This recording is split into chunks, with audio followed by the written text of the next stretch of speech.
നമുക്കിന്നൊരു നെല്ലിക്ക രസം തയ്യാറാക്കാനായിട്ട് നമ്മൾ സാധനത്തിന് ഒരു 2 നെല്ലിക്ക അതുപോലെ ചെറുതായി അരിഞ്ഞ് വെച്ചിട്ടുണ്ട്.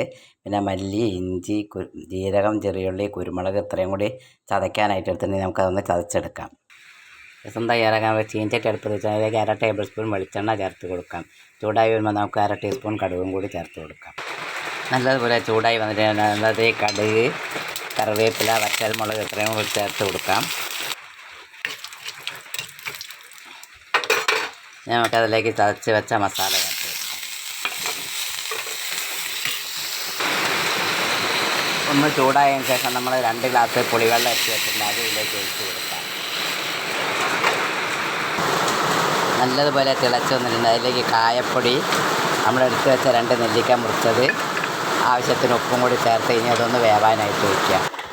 നമ്മുടെ നെല്ലിക്കയൊക്കെ നല്ലതുപോലെ വെന്ത് വന്നിട്ടുണ്ട്. നല്ല ടേസ്റ്റി ആയിട്ടുള്ള നെല്ലിക്ക രസം ഇവിടെ റെഡിയായി.